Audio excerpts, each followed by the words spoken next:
어느 날 거울 앞에 섰을 때 당신은 더 이상 어제의 자신이 아님을 깨닫게 됩니다. 주름은 깊어지고 기억은 흐려지고 주변 사람들은 하나둘 떠나갑니다. 마치 세상이 당신을 뒤에 남겨둔 듯 숨이 막히는 외로움이 몰려옵니다. 젊을 때는 무한히 펼쳐질 것 같던 시간이 이제는 빠르게 흘러가며 당신의 등을 떠밀고 있습니다. 나는 이제 끝을 향해 가는 걸까? 이 질문은 누구도 피할 수 없습니다. 하지만 정약용은 말했습니다. 마음이 흔들렸다면 한 걸음 물러서 자신을 바라보라. 그렇습니다. 지금부터 우리가 이야기할 것은 단순히 늙음이 아니라 어떻게 나이 들어도 무너지지 않는 내면의 힘을 세우는가에 관한 진짜 이야기입니다. 젊었을 때 우리는 흔히 이렇게 말합니다. 앞으로 뭐든 할 수 있어. 시간은 무한하니까. 희망과 기대가 가득한 그 시절은 세상 모든 문이 열려 있는 것처럼 보입니다. 하지만 나이가 들면 이야기는 달라집니다. 아침에 눈을 뜨는 순간 무겁게 내려앉는 관절과 점점 느려지는 몸의 반응이 우리를 깨닫게 합니다. 예전에는 한밤중까지 일을 해도 거뜬했지만 지금은 짧은 계단을 오르는 것조차 숨이 차오릅니다. 몸의 변화는 곧 마음의 변화로 이어집니다. 나는 이제 예전 같지 않구나. 이 단순한 자각은 곧 두려움이 되어 우리를 덮칩니다. 사회적 위치도 달라집니다. 직장에서 은퇴를 하고 더 이상 누군가의 중심이 되지 못할 때 사람은 자신이 무용지물이 된 듯한 허탈감을 느낍니다. 젊은 세대와의 대화는 점점 줄어들고 새로운 기술 앞에서 무기력해지며 나는 뒤처지고 있다는 불안이 스며듭니다. 무엇보다 가장 큰 변화는 외로움입니다.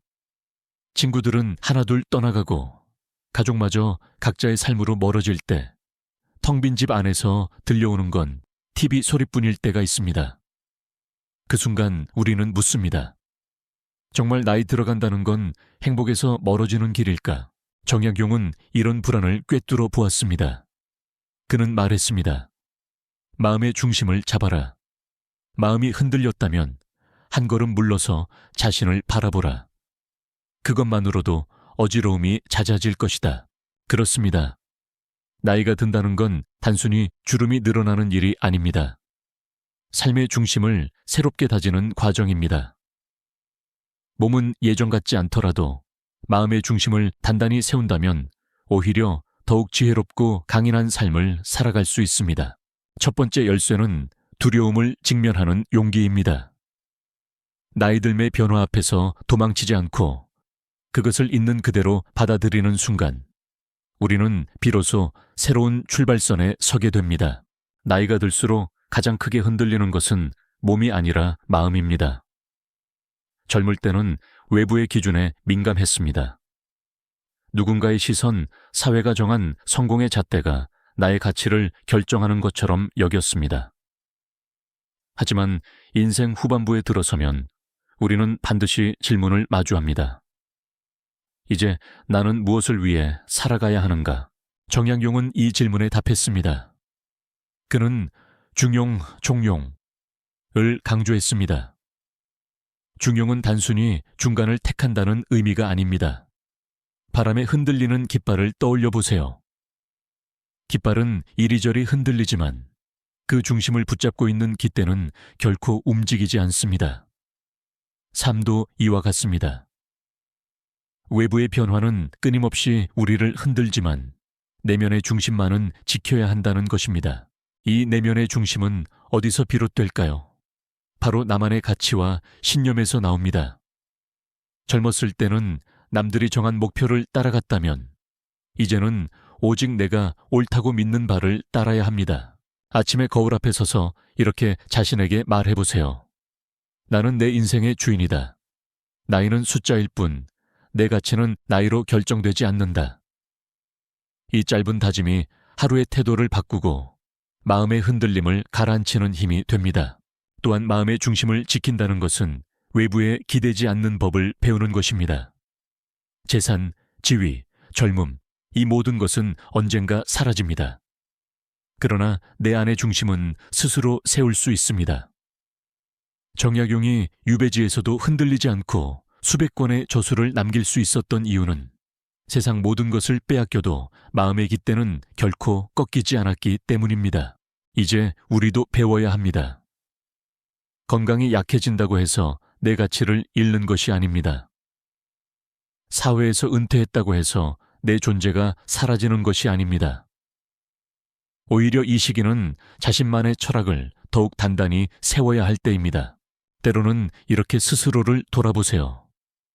내가 진정으로 지켜야 할 것은 무엇인가? 이 질문에 답하는 순간 불안은 줄어들고 마음은 다시 중심을 찾습니다. 정약용이 남긴 말처럼 깃발은 바람에 흔들리나 깃대는 움직이지 않는다. 그렇습니다. 우리 인생도 마찬가지입니다.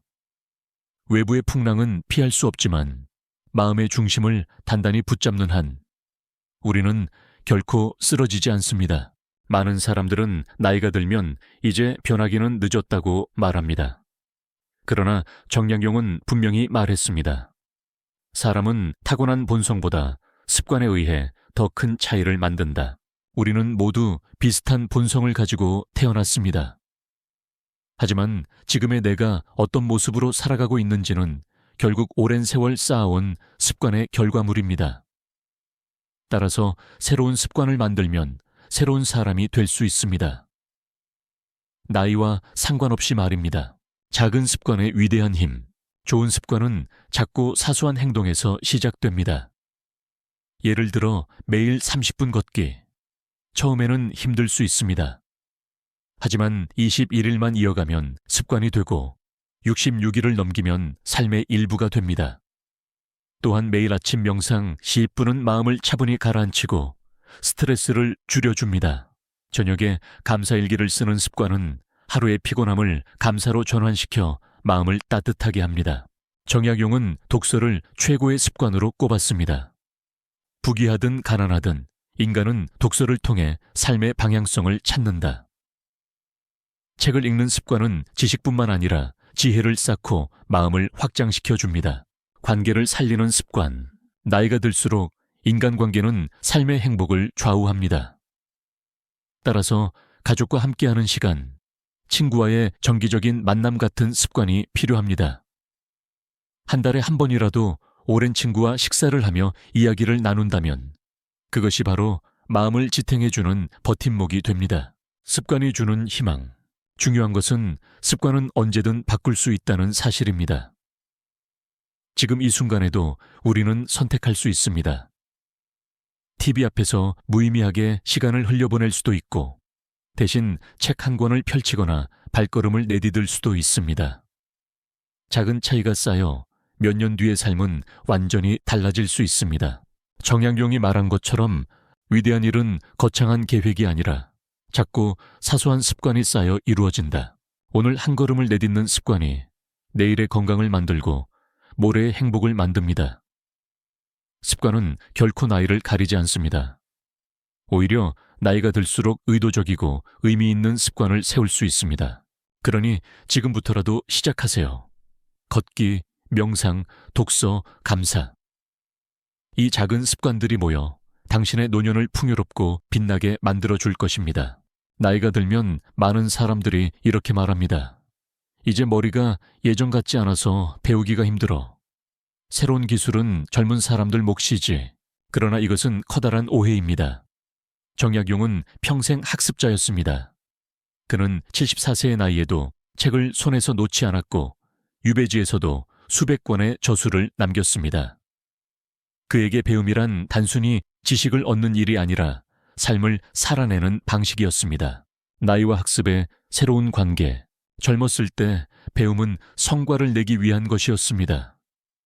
시험을 통과하고 직장에서 인정받기 위해서였습니다. 하지만 나이가 들수록 배움은 즐거움이 됩니다. 더 이상 경쟁을 위한 학습이 아니라 호기심과 성장을 위한 학습으로 바뀝니다. 책 한 권을 읽는 즐거움, 새로운 언어를 배우며 뇌가 깨어나는 느낌, 악기를 배우며 마음이 설레는 순간. 이것이 바로 노년이 줄 수 있는 배움의 보상입니다. 디지털 시대의 두려움 넘기기.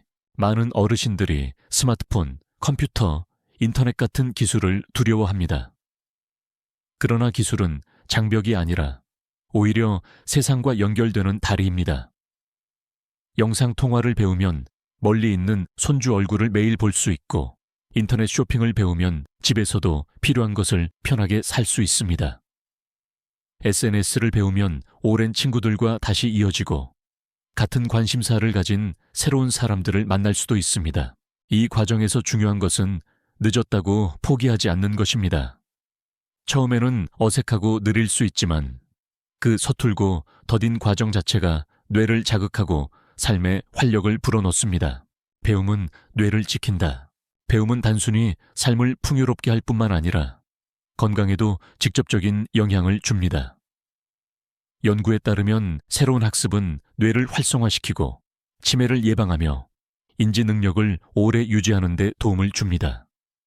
즉, 배우는 사람은 단순히 더 똑똑해지는 것이 아니라 더 건강하게 오래 살 수 있습니다. 배움의 태도. 정약용은 이렇게 말했습니다. 지식은 희미해질 수 있지만 배우려는 자세는 몸에 새겨진다. 그렇습니다. 중요한 것은 지식의 양이 아니라 끊임없이 배우려는 태도입니다. 역사와 철학, 문학 같은 깊이 있는 공부도 좋습니다. 젊었을 때는 바빠서 읽지 못했던 고전들을 이제는 천천히 음미할 수 있습니다. 그리고 지금의 삶의 경험이 더해져 책 속의 문장들이 전혀 새로운 의미로 다가옵니다.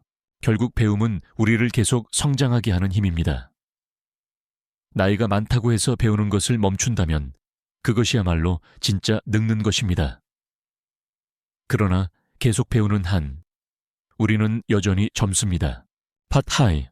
인간관계가 행복을 결정한다. 하버드 대학교에서 80년 이상 진행된 유명한 연구가 있습니다. 그 연구는 단순하면서도 명확한 결론을 내렸습니다. 인생의 행복을 결정짓는 가장 중요한 요소는 돈도 명예도 건강도 아닌 좋은 인간관계다. 외로움이 주는 상처. 나이가 들수록 우리는 많은 것을 잃습니다. 직장 동료, 오랜 친구, 가족마저 각자의 삶에 바빠져 점점 멀어집니다. 외로움은 단순히 마음의 아픔에서 끝나지 않습니다. 연구에 따르면 외로움은 흡연보다 건강에 더 치명적이라고 합니다.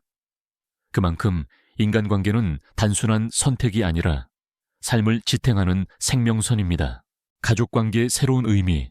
먼저 가족을 살펴봅시다. 배우자와의 관계는 나이 들어 더욱 중요해집니다. 서로의 변화된 모습을 이해하고 받아들이며 함께 새로운 취미를 만들거나 매일 짧게라도 대화를 나누는 것이 중요합니다. 자녀와의 관계는 조언자가 아니라 인생의 동반자로서 접근하는 것이 필요합니다. 간섭하기보다는 묵묵히 지켜보고 필요할 때 조언을 건네는 관계가 더 건강합니다. 손자녀와의 시간은 또 다른 기쁨을 줍니다. 아이들과 함께하는 웃음은 삶을 젊게 만들고 노년의 고독을 채워줍니다. 우정의 힘. 오랜 친구와의 관계는 노년의 버팀목입니다.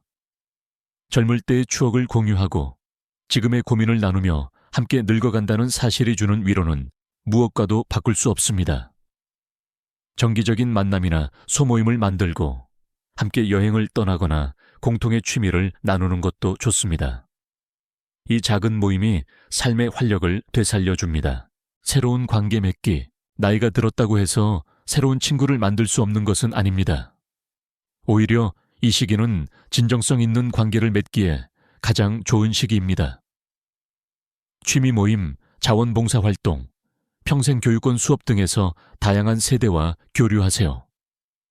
나이든 사람뿐 아니라 젊은 세대와도 소통한다면 세상을 보는 시각이 넓어지고 마음이 더욱 풍요로워집니다. 비교 대신 성장. 정약용은 말했습니다. 다른 사람을 부러워하지 말고 오직 어제의 나보다 오늘의 내가 나아졌는지를 살펴라. 관계에서도 마찬가지입니다. 타인과의 비교에 빠지면 끝없는 열등감과 시기심만 남습니다. 그러나 진정한 관계는 비교가 아닌 서로의 삶을 나누고 함께 성장하는 데 있습니다. 주고받는 균형. 관계에서 중요한 것은 일방적인 기대가 아니라 주고받는 균형입니다. 내가 먼저 관심을 표현하고 경험과 지혜를 나누며 작은 도움이라도 건네는 태도가 필요합니다. 그렇게 할 때 인간관계는 더 깊고 의미 있게 이어집니다. 결국 인간관계는 나이 든 삶에서 가장 강력한 행복의 원천입니다. 돈이나 명예는 사라져도 진심 어린 관계는 남습니다. 그리고 그 관계가 우리를 끝까지 지탱해 줍니다. 나이가 들수록 사람들은 두 가지 감정에 흔들립니다. 하나는 과거에 대한 후회, 그리고 다른 하나는 미래에 대한 불안입니다. 그때 그렇게만 했더라면, 앞으로 내 건강은, 내 노후는 어떻게 될까? 과거의 그림자와 미래의 두려움이 마음을 짓누르면 정작 지금 이 순간은 눈앞에서 흘러가 버립니다. 정약용의 깨달음. 정약용은 세상의 무상함을 깊이 이해했습니다. 그는 이렇게 말했습니다. 아침 햇살이 먼저 비치는 곳이 저녁에는 가장 먼저 그늘진다. 모든 것은 변하고 사라진다는 진리를 담은 말입니다. 하지만 그는 그것을 슬퍼하지 않았습니다. 오히려 그 덧없음 속에서 현재의 소중함을 깨달았습니다. 미래 불안 다스리기. 미래에 대한 불안은 완전히 없앨 수 없습니다. 그러나 그것이 삶을 집어삼키게 해서는 안 됩니다. 건강이 걱정된다면 정기검진을 받고 운동을 실천하면 됩니다. 경제적 불안이 있다면 현실적인 계획을 수도해. 그 때문에 오늘의 즐거움을 포기하지는 마세요. 과거 후에 내려놓기. 이미 지나간 과거는 바꿀 수 없습니다. 실수와 실패는 지금의 나를 만든 소중한 경험입니다. 그 경험을 교훈으로 삼아 오늘과 내일을 더 지혜롭게 살아가면 됩니다. 후회에 갇히는 순간 현재를 잃어버리고 또 다른 후회를 만들 뿐입니다. 지금에 머무는 방법. 현재에 집중하는 것은 단순히 마음가짐만으로는 어렵습니다. 구체적인 실천이 필요합니다. 차 한 잔을 마실 때 향과 온도를 온전히 느끼기, 창밖나무의 잎사귀를 유심히 바라보기, 가족의 목소리에 귀 기울이며 대화하기, 이런 작은 순간에 마음을 집중하면 행복은 어느새 멀리 있지 않고 바로 여기에 있음을 알게 됩니다. 명상과 마음챙김 훈련도 큰 도움이 됩니다. 하루 10분만 조용히 앉아 호흡에 집중하거나 몸의 감각을 느끼는 연습을 해보세요. 이 습관은 불안한 마음을 다스리고 현재를 살아가는 힘을 길러줍니다. 작은 기쁨이 모여 행복이 된다. 행복은 거창한 사건에서 오는 것이 아닙니다. 손자의 웃음소리, 친구와 나누는 따뜻한 대화, 좋아하는 음악을 듣는 시간, 저녁 식탁에 오른 소박한 반찬. 이런 사소한 순간들이 모여 진짜 행복을 만듭니다. 정약용이 강조했듯 천하 만물 가운데 굳이 지킬 것이 없다. 그러나 오직 나 자신만은 지켜야 한다. 지금 이 순간의 나는 세상에서 단 하나뿐인 존재입니다. 과거도 미래도 아닌 지금 여기의 나를 소중히 여길 때 비로소 삶은 빛납니다. 젊었을 때 우리는 더 많이 가지려 애썼습니다. 더 좋은 집, 더 많은 돈, 더 높은 지위. 그러나 나이가 들수록 우리는 깨닫게 됩니다. 행복은 더 가지는 데 있지 않고 불필요한 것을 내려놓는 데 있다는 사실을. 정약용의 절제 철학. 정약용은 욕망을 완전히 부정하지 않았습니다. 그는 욕심은 선악을 나눌 수 없는 중립적인 것이라 보았습니다.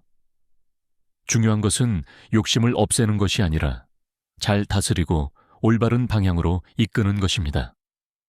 이것이 바로 중용의 정신입니다. 물질에서의 절제. 오랫동안 사용하지 않은 물건들을 버려보세요. 집안을 정리하면 단순히 공간이 깔끔해지는 것이 아니라 마음까지 가벼워집니다. 옷장 역시 마찬가지입니다. 수십 벌의 옷보다 내게 잘 어울리고 오래 입을 수 있는 몇 벌의 옷이 더 가치 있습니다. 유행을 따르기보다 자신만의 스타일을 만들어가는 것이 절제의 삶입니다. 관계에서의 절제, 인간관계에서도 절제가 필요합니다. 많은 사람을 아는 것보다 진정으로 마음을 나눌 수 있는 몇 명의 친구가 더 소중합니다. 모임도 마찬가지입니다. 의미 없는 수많은 모임에 나가기보다 삶을 풍요롭게 해주는 몇 가지 활동에 집중하는 것이 현명합니다. 시간과 에너지가 한정된 만큼 절제는 오히려 자유를 줍니다. 음식과 소비의 절제. 정약용은 음식에 대해 이렇게 말했습니다. 한번 배불리 먹는 것을 즐거움으로 여기고 한번 굶주림을 불행으로 여기는 것은 천한 가축의 삶이다. 음식은 양이 아니라 질입니다. 많이 먹는 것보다 좋은 재료로 만든 음식을 천천히 음미하는 것이 건강에도 좋고 만족도도 높습니다. 소비에서도 절제가 필요합니다. 무엇을 사기 전에 이렇게 자문해 보세요. 이것은 정말 필요한가? 단순한 욕망인가? 이 작은 질문 하나가 경제적 안정과 마음의 평안을 동시에 지켜줍니다. 기대를 줄이는 절제. 절제는 타인에 대한 기대를 다스리는 것과도 연결됩니다. 누군가 나를 반드시 도와줄 것이다 라는 기대가 클수록 실망도 커집니다.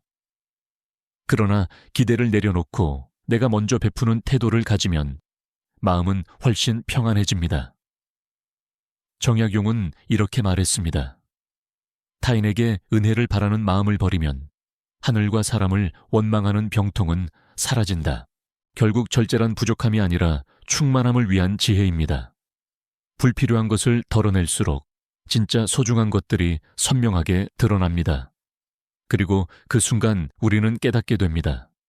행복은 더 많이 가지는 데 있지 않고 덜어내는 데 있다는 것을. 정약용의 삶은 순탄치 않았습니다. 젊은 시절부터 그는 수많은 시기와 질투를 받았고 서학을 공부했다는 이유로 18년간 유배 생활을 해야 했습니다. 그 후에도 정치적 탄압으로 고향에 머물며 여생을 보내야 했습니다. 그러나 그는 이렇게 고백했습니다. 나의 삶은 평탄하지 않았으나 나는 용기를 잃지 않았다.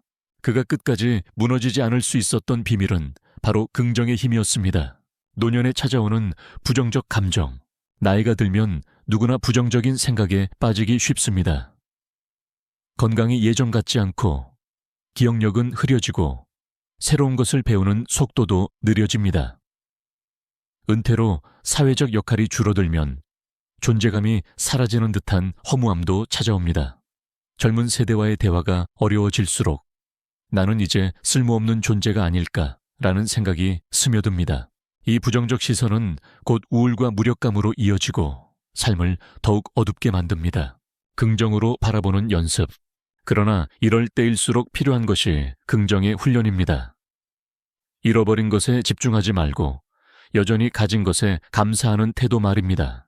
건강이 예전 같지 않더라도 여전히 움직일 수 있고 생각할 수 있다는 사실에 감사하세요. 기억력이 떨어졌다고 좌절하지 말고 대신 중요한 것에 집중할 수 있게 되었다고 받아들이세요. 사회적 은퇴가 무력감으로 다가온다면 오히려 이제야 비로소 하고 싶었던 일을 할 자유를 얻었다고 생각하세요. 어려움은 자연의 법칙. 정약용은 이렇게 말했습니다. 어려움이 없는 것은 자연의 법칙에 어긋나는 것이다.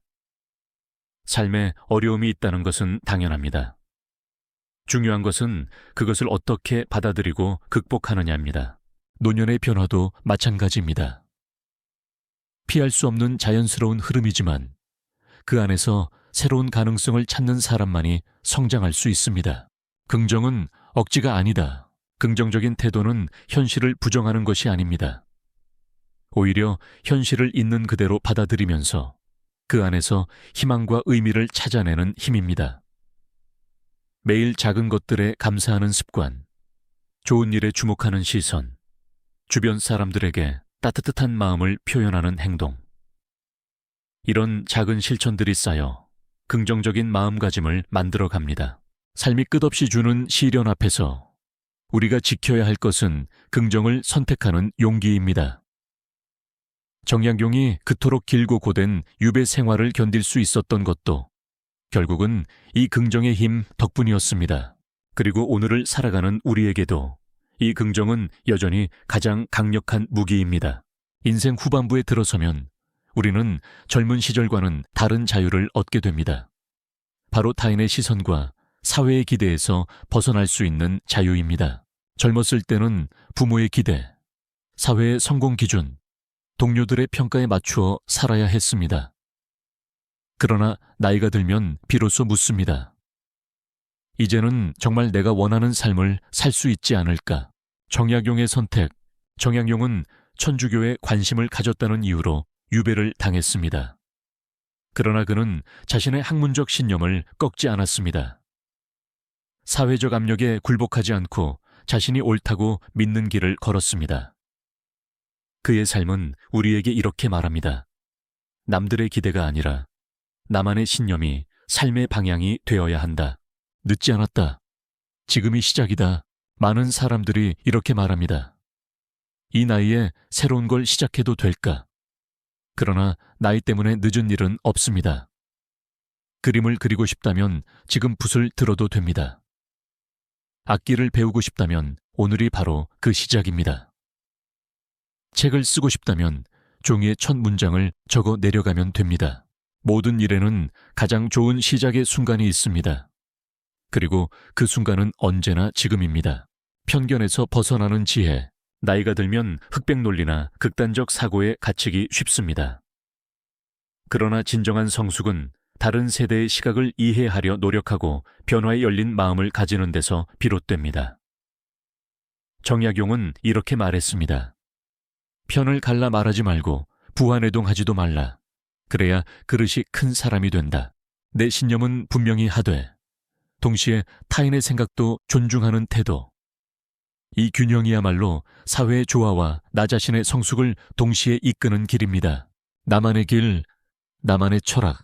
삶의 후반부는 단순히 남은 시간을 보내는 것이 아닙니다. 오히려 내 인생의 본질을 더 선명하게 드러낼 기회입니다.